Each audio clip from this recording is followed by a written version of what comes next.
Today, little Perdigon. Now you can tie these any materials you want to use at all. It's better in small sizes, 16, 18, 20, 22. But we'll start out, if you with a size 10 hook. If you right away, if you want to try a 14, try a 14. I have 16s. Or if you want to try a 10 first and then go to a 14, it's the same technique, just less material. So it's not that difficult. The first thing we're going to start with is a bead. Now on these slotted beads, you got to look, you'll see a groove on one side and a hole on the other. Now for these jig hooks, you always put the point of the hook through the hole and not the slot. Now when you get to sometimes you'll have to rotate the bead to get it to lay down onto that hook guy. See how that's not going forward any further? There we go. Attach that in. And when you're using the small hooks, it's real important to use thin diameter thread. I think this is 10/0 thread, but if you have like an 8/0, that'll be fine. If you try using a 3/0 thread, it's gonna bulk up. By the time you have your thread attached to the hook, you're already gonna have so much bulk that you don't want. So that's and again, we always say less is more, and that's can't be truer when you're tying on these small hooks. And just a quick note, when you're putting your bead on, if you have the standard bead versus slotted bead, the wide hole goes to the back of the head. The slot goes to the back of the head. That's what lets you get it around the bend of the hook. Okay? Yeah, there was a participant last time that put it on backwards. I won't say any names, but his initials were Dave Sigmund. And it just went. I only said that. I thought of that last night, but the only reason I said it's because he's not here today. Nothing but love. If I'm not making fun of you, then I don't like you. All right, so now you can see where I have my thread. Some of these bodies, you want to keep them short, and I'm always talking in like thread wraps, like you're one thread wrap too far. Well, you can see the hook. Now if I throw just 2 more thread wraps on there, I mean, you can see how much longer the body is, and it's actually starting to go down the bend of the hook. So I usually like to end one thread wrap from where I want it to be, because I know when I tie my rib material in, I'm going to go back one more. So I like to use it to on the whole body. If you only tied it in the back, then you're going to have a little bump. It's going to be a little fatter at the back, then it's going to taper down. So I'll put that right up to the bead and attach and just do touch and wraps forward.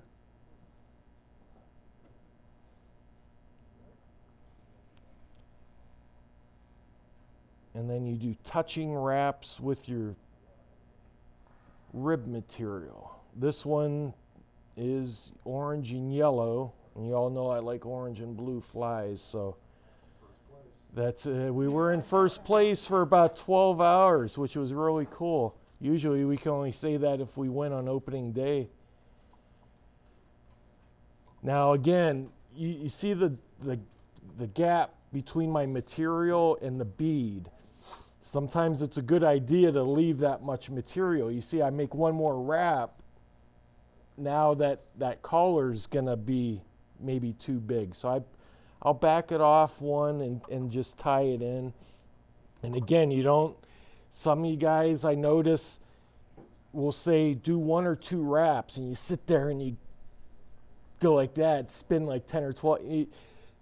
On these, some flies like woolly buggers and that, you can get away with a lot of thread wraps, but these you can't. Not on the smaller size. Now at this point, I like to put a little UV on it just to make it a little more durable, and then that way I don't have any other material on there to get it soaked into. And I don't use a lot. I just want the thinnest of coats. And if you get too much, then you can always rotate, and then let gravity help you out, or just take a rag and clean it off. A couple of highlights about this fly. It is an extremely fast sinking nymph. It is going to go straight down to the bottom quick. This is one of the most popular patterns for professional fly fishermen, Team USA, tight line nymphing, Euro nymphing, Czech nymphing. It is 90% of these that you will buy in a store will come with tungsten, the heaviest sinking metal that we use to tie with. It's much heavier than lead. It gets down fast. These are very, very effective. For our region, the BWO, blue-winged olive, is probably one of the most top producing perdigons. It's a Spanish fly design, and I don't know that the technical translation, I've seen it repeated many times. I don't know if it's actually a Spanish translation, but the bullet is basically the rough translation or the meaning behind it. The reason is it is shaped like a cone. It's shaped like a bullet, and it drops fast. So just a little bit of information on the fly. And you can also tie the same fly with a bigger bead, heavier bead. That way, I like to, if you're fishing a deeper spot, or you need to get it real deep, real fast, then use one with a bigger bead on the bottom of your rig, and then that'll get it down even faster.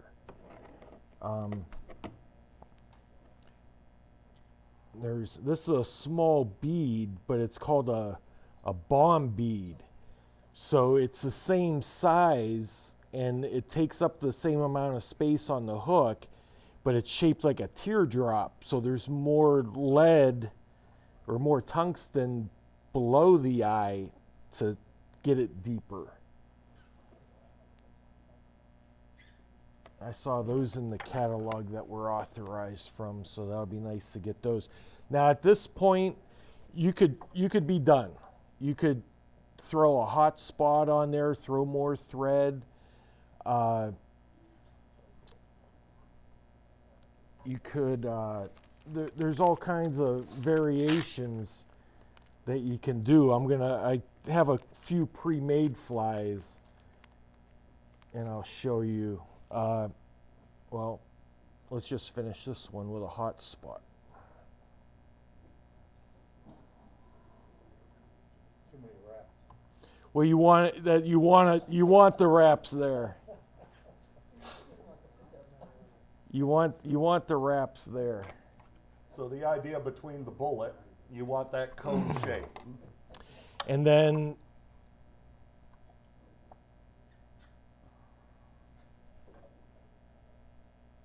I love that UV glue.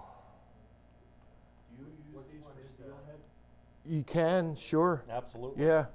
Which consistency is that? This is UV black from Loon. Oh, You want something, so then all I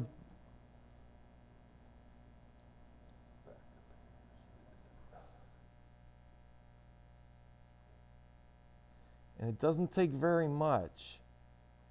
See, I just put the smallest little drop there,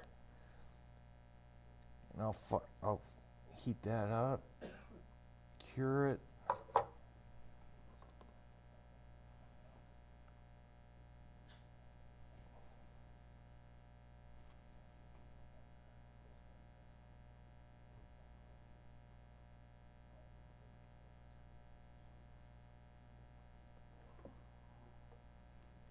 Try to get it a little darker. There we go.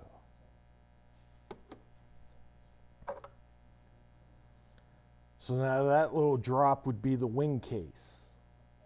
And you want to do it on that side of the hook. That would be the belly of the hook, because being a nymph or a jig hook, it's going to ride like that. If you put it on the top, I mean, it really wouldn't matter, because that fly is moving around and stuff, and it's not going to say, oh, that's wing case is on the wrong side.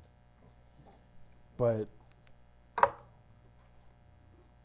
and then now with these glues,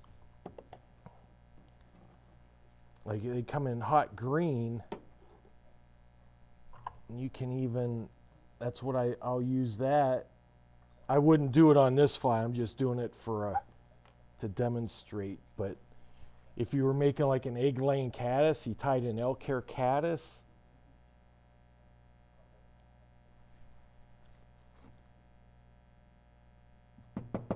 is that the thick? It doesn't say. It's not thick. It's because they come in thick, thin, you know, almost stuff like water. Is that ever picking up in your bottle? In here, I think the color is not, because I haven't used this one, so I think it just needs mixed up. You could microwave it for 5 seconds or put it in a cup of hot water, and that'll thin that out. Get it to mix. But if I was like making an egg-laying caddis, that's a big drop.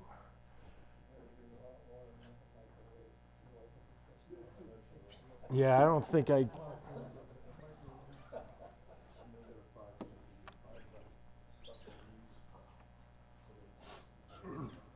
There we go.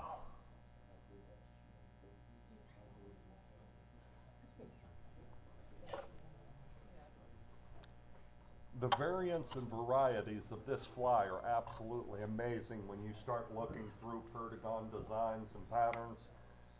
You'll have some with tails, some without tails, some with collars, some without collars, some with hot spots, some without. There's no limit to the imagination. You can use biot.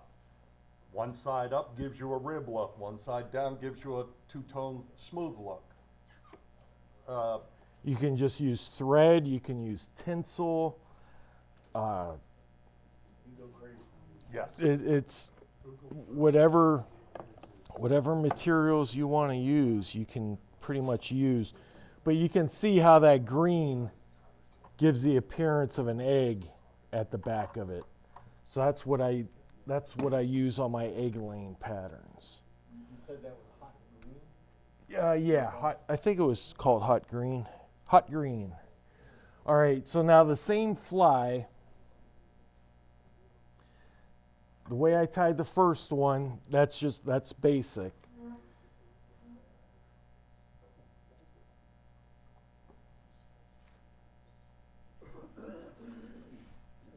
Just show you a couple variations. You can just use a little bit of dubbing.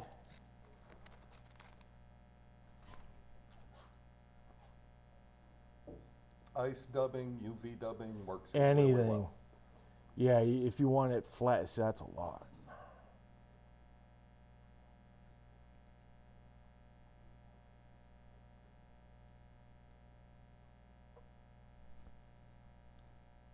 So you come in and dub just like a little bit of a collar there, and then come in behind the bead. This is where you want more wraps when you're making that hot spot, but you don't want to go back and forth. You want a nice thin hot spot. So when you get the thread to where you want it,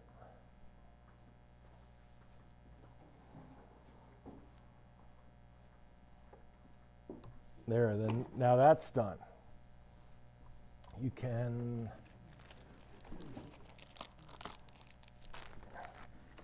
if you want to make it look like a little soft hackle,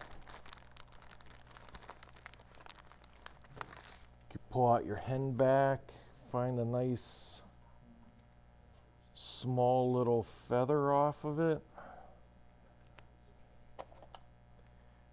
Now these are all the tying these in. You want to go in with the tip. Nope, that one tore.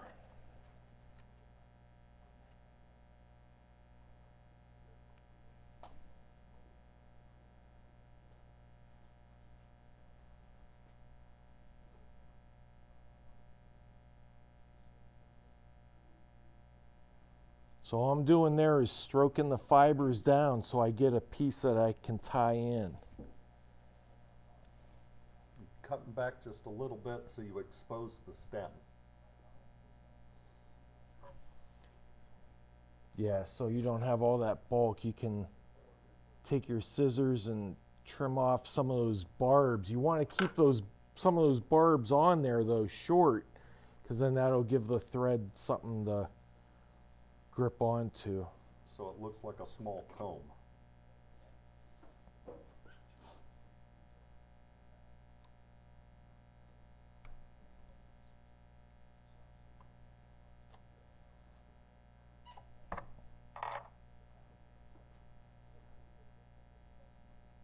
Let me tie in that tip.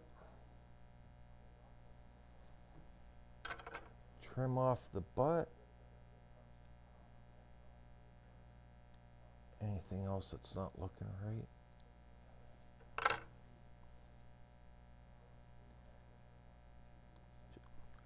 Helps if you wet your fingers. You can just stroke those fibers back. Try to get them all on this one side of that quill. And you don't need a whole lot of wraps. Where's my... I'm going to use my hackle pliers. Be a little easier.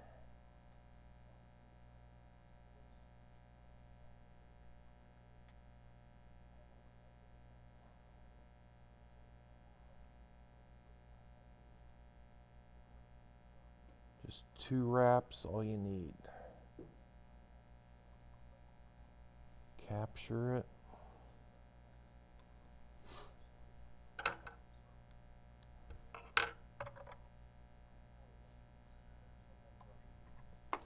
Now all that stuff that's there, you can just stroke that back.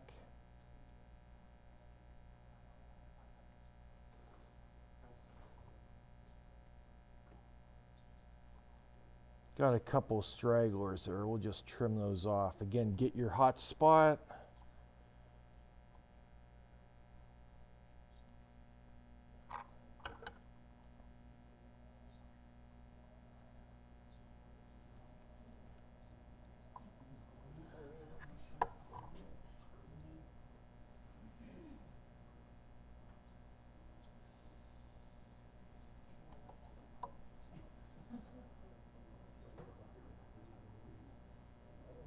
There we go. So now you're done with that. And again, I forgot to mention that you can put tails on these too. You don't really want them as long as the body. You want like a short little stubby tail, but a lot of them I don't tie with tails. There's another way to tie them. You tie them just like a hare's ear nymph, with a dubbed body and a rib. This is called a blowtorch. It just has a hot pink little tag end on it. And that with a pink bead was just couldn't stop catching fish with it. One more. The straggly material that was on that one, there's packs of material that come like this from Semperfly, and these are great when you just want a little color instead of trying the hackle like that, just something to give it a buggy appearance and legs. You can buy it like that, you can buy it in spools. So that'll be the next way to finish this off. And talking about the tailing materials, if you're gonna put in like micro fibbits or Cox de Leon type tailing materials, the tail typically will be 1/3 the body length or less. Right. So they are pretty short. And that's the Coq de Leon that he's talking about. That's what this is. So it's just a long. It can be a longer fiber, but it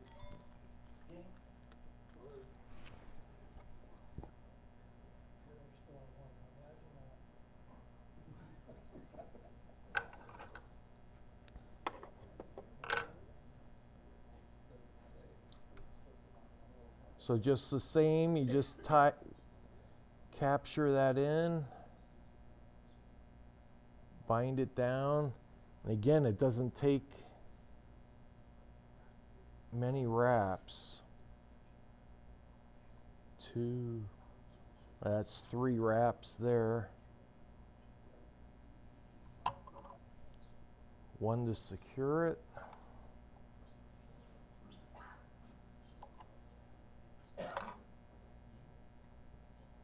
Again, just stroke all that excess back.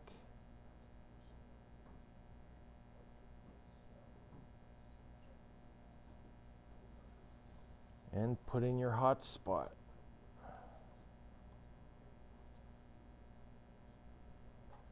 That one looks good. See, it just, and if you need to trim it, you know, there's really no rule, you know, but you don't want it going past the body, and right there, that's just about at the end of the body. But if you wanted to shorten them up even more, you can, and that just gives it a little bit more of a buggy appearance. And then to finish it off, I'd always like to take some of that clear, and then if you can see that little slot in the top of the bead there. I always like to, when I finish it off, I like to just put a drop right in there, just let it sit, and it'll work its way around into that thread.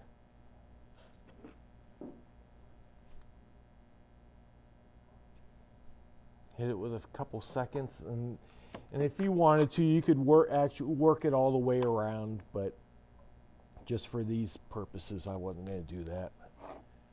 But that's it. So with all the different materials that we have, let me show you one more. I'll show you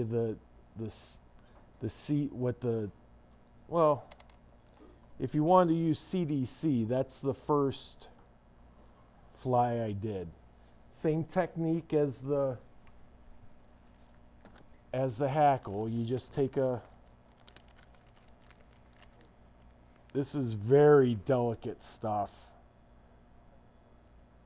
but same premise. You just take the tip and stroke them back like that so you can get a tie-in point. Tie it in, couple wraps, put your hot spot in. Now, the nice thing about CDC, you can see that goes way past the body. So like when this is on I can go like that, pinch, and I see that material there, I don't want it, I just pinch it and pull it right off. And then I can shorten it to the length that I want. That's it. That's a Perdigon in any color, any material. The waltz worm, if you've heard of that, it's the same technique, except it's a dubbed body, and a sexy walt would have one strand of flash for a rib, and that's it. So I mean, there's so many different patterns that you can tie just using the same technique. It's just different materials. All right, any questions?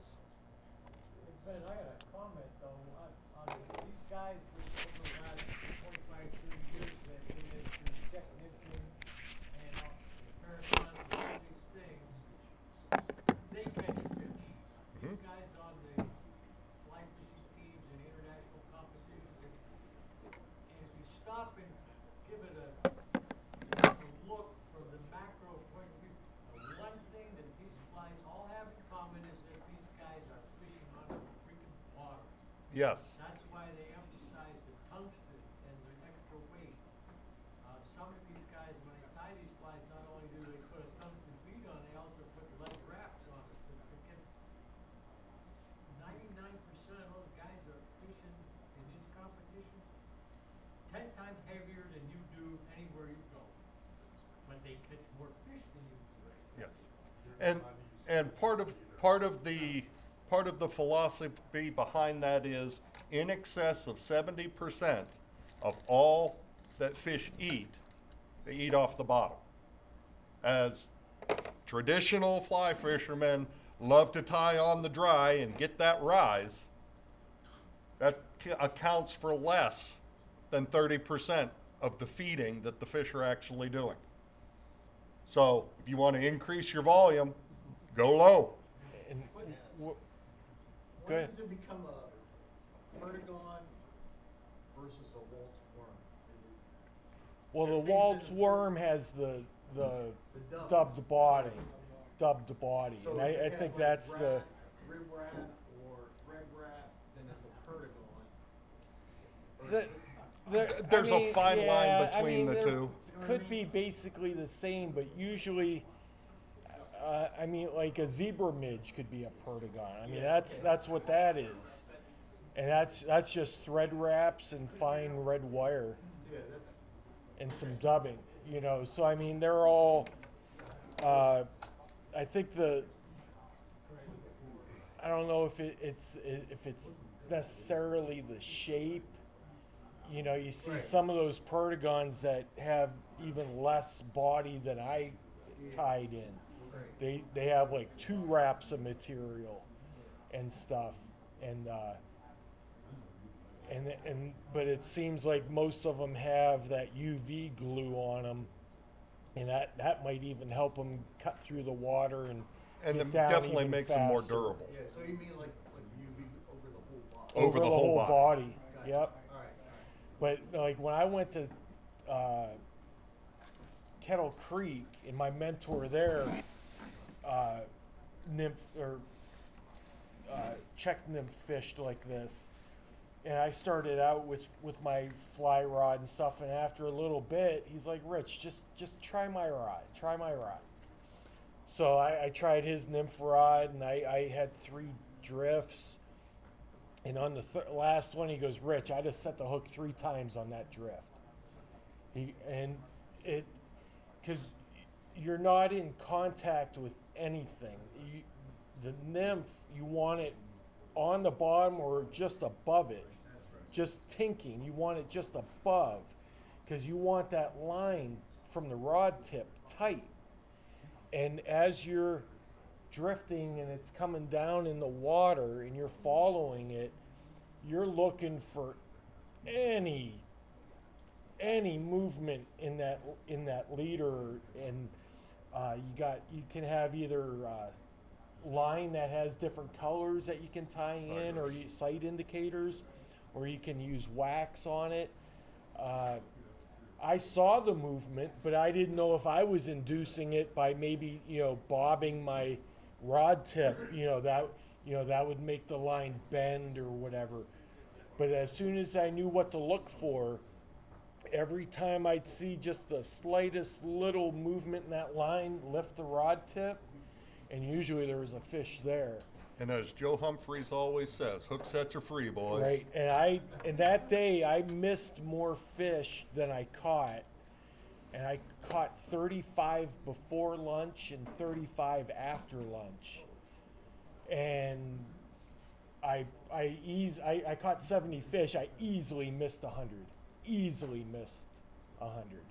because then he told me that when you're drifting like this and that's downstream and you see the bite, your tendency is to lift straight up, and that can pull the hook out of the mouth. So when you see that set, you set a little more sideways and downstream instead of upstream.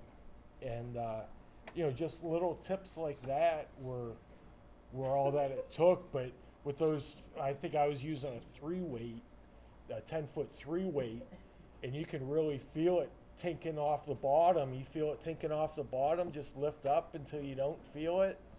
And then you know that bottom fly is right on the bottom. Then you got another one above it in that layer. And it was it was really productive. And it was fun. So let's get these guys. Back to Jim here. I just want to say, I noticed John Shear didn't call me after the Army-Navy game this year. Oh, Next year, buddy. very good, very good. Air Force wins every time. Like root for the Browns, you know? Air Force But wins why? every time. All right, anybody else? All right, let's tie some flies.